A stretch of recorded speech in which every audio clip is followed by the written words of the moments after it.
on with the slides. Here are all the parts that make up the cross and top slide. These are all galvanized. Most of them turned out pretty nice. Some of them had quite severe pitting. Those are not as nice as I would have liked them. I did try and galvanize the slides, but they are made of cast iron, which is very hard to galvanize. Cast steel usually works fine. Cast iron, well, because of the high carbon content, doesn't want to be galvanized. Unfortunately, the guys from the electroplating factory, when they noticed that they didn't turn out pretty nice, they decided to spray paint them. So I spent at least an hour cleaning these up again. There's also a bag with all kind of nuts and bolts that still needs to be cleaned. Even though the galvanization of the slides was a total failure, the acid dip did take care of all the rust. So when I got them back, you could really see where the wear pattern is on these slides. I noticed that some fly has been cluster shitting on the top slide. Here's the lower part of the cross slide. It has the most wear. There's a pretty distinct ridge down there where it's riding on the top of the way. There's quite a bit of pitting on the flat side. I did stone this. There were a few high spots. Here are all the small parts that belong to the cross and top slide. I just soaked them in some diesel. I sure hope that I can remember where they all belong. I put a bit of grease in the shaft because it was pretty rusty. There's also one ball race still on there. I couldn't get it off, so it got a nice coat of zinc, but I don't think that's a problem. Alright, I've already greased up these bearings. One. So that's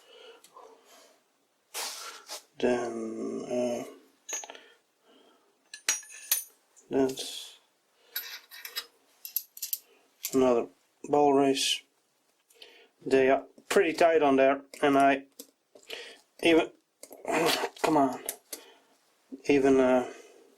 even after grinding a bit off,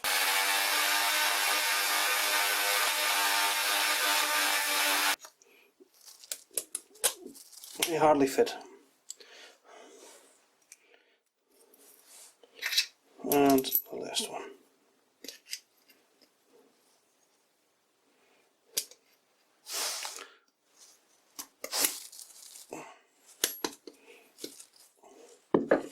Okie dokie.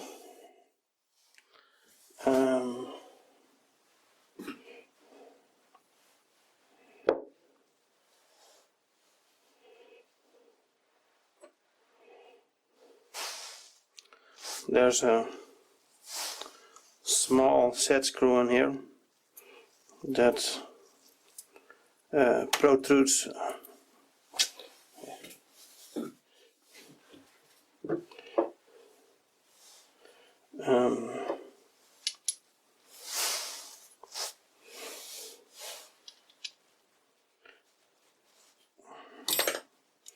tolerances are pretty tight on this part.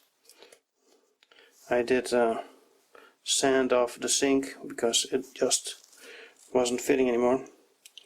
Okay, so you put it in halfway, and then there's this little piece that acts as a kind of a spring load on the dial, and it sits in here in a groove. I don't know if you can see that. Here's a better look at it.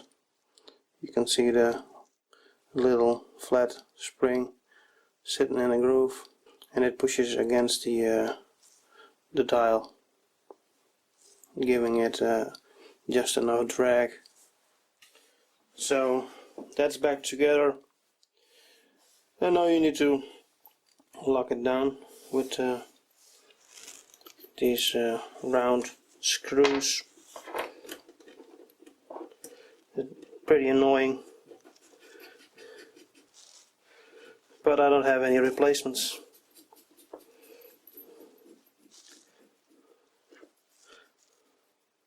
So I use a drill bit to lock them down.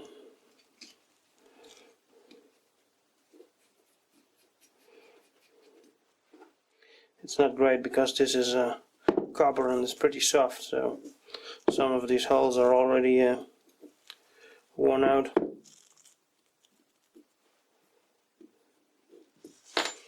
Well, that should do it. Next is the ball handle, but that's a press fit, so I probably need to polish this up and remove the zinc layer. A few whacks with the nylon hammer and it's back together. I also assembled the other one. I fixed the slide to the bed.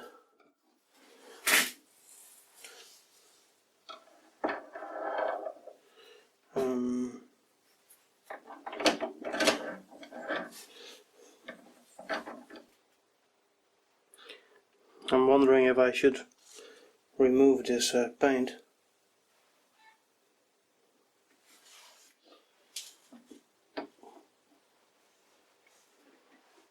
No, I'm gonna leave it like this for now.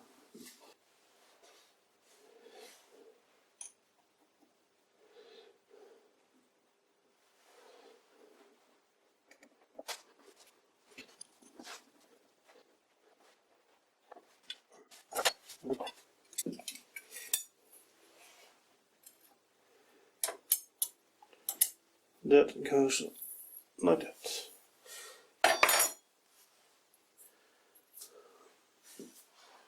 Alright, I'm gonna throw on some oil and fasten things up. I had this part mounted the wrong way,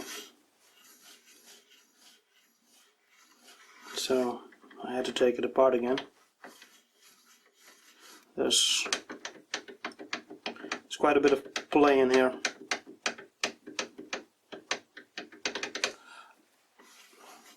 I guess I'll have to live with it.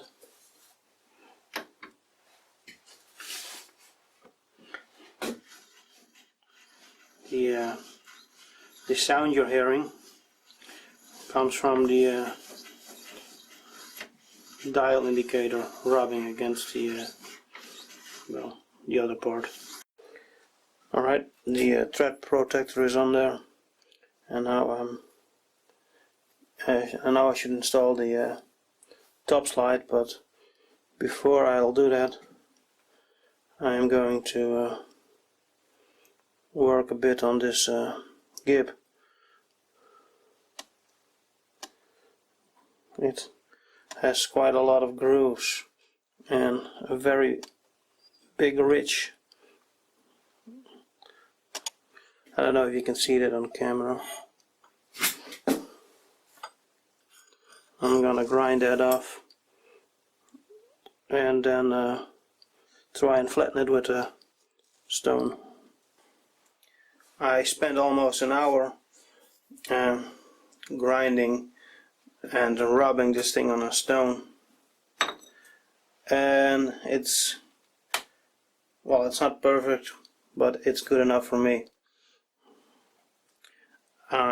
With my limited tools and knowledge, I'm not gonna get it any better, so this will have to do. The ridge, by the way, is caused by the top of the dovetail. It's right. It sits right there, and the dovetail was digging in on the gib, causing that ridge. By the way, what's the best way to keep a stone flat? I really should Google that. I'm gonna drill and tap 2 holes into this cross slide that can be used to lock it up. The same I'm gonna do for the top slide. Here's my drill setup. The table on this cheap bench drill always flexes, so I'm using an old car jack to make sure that the table stays horizontal.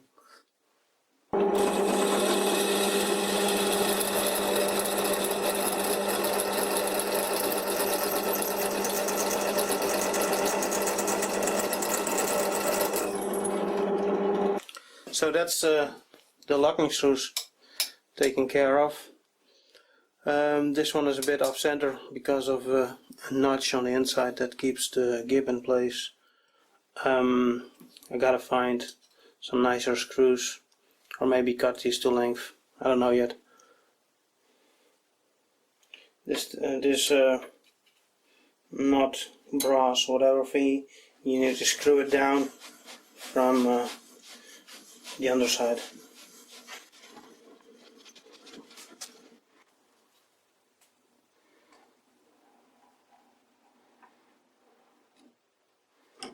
Ah, there it is. I've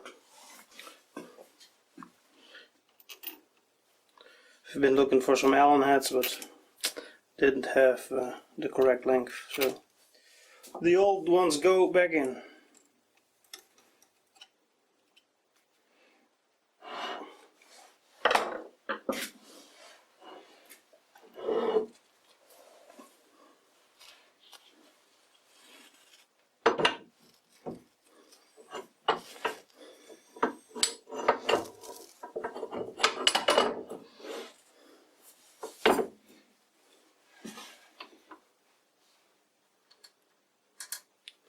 These here are the gib screws.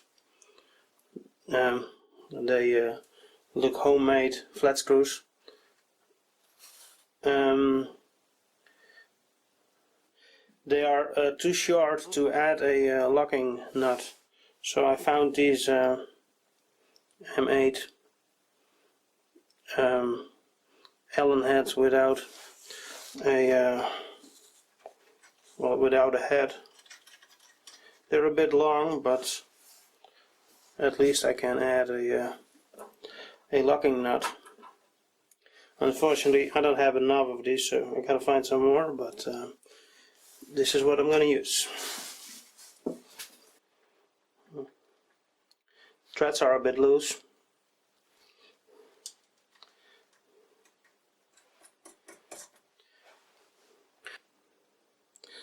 That's the cross slide done onto the top slide.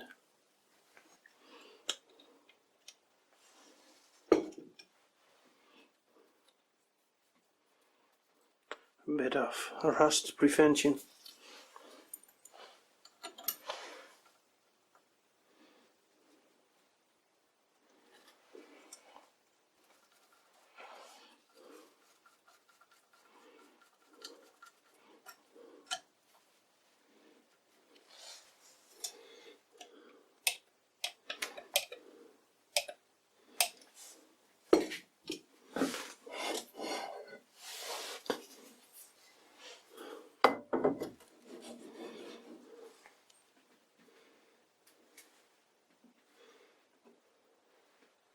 There was no washer underneath here, and I drilled and tapped a hole in this probably to lock this nut down.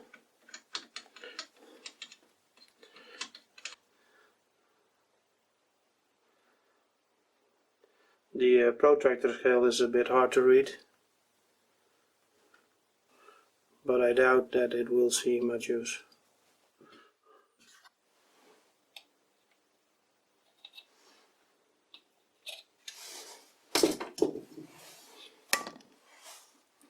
Sorry.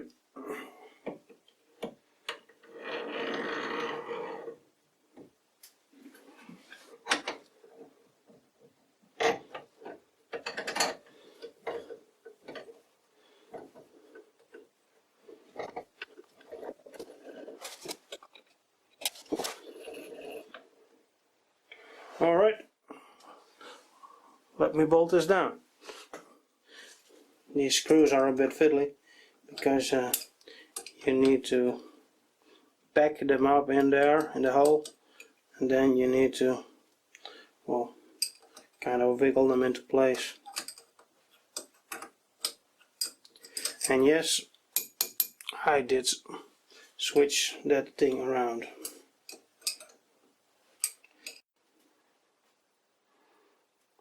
I had to switch out the thread protector with the lower slide.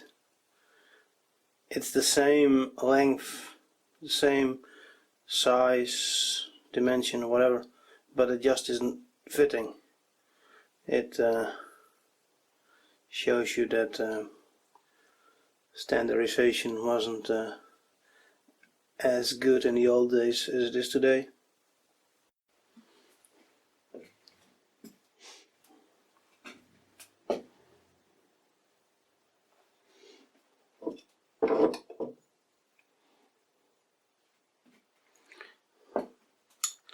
Here's the gib of the top slide. Look at how rough that outside surface is. I guess it doesn't matter.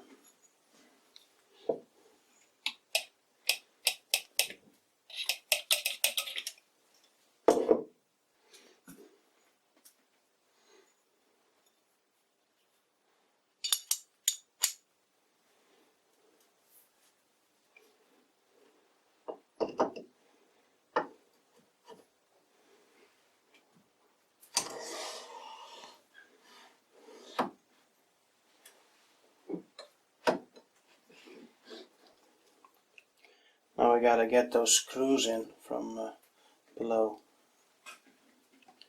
As you can see, I'm short one gib screw, so I got to find one of those. Hopefully the store has them. So now I only need to top it off with a tool post.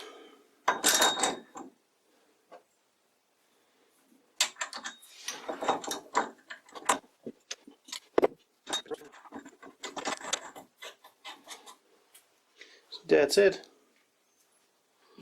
Done.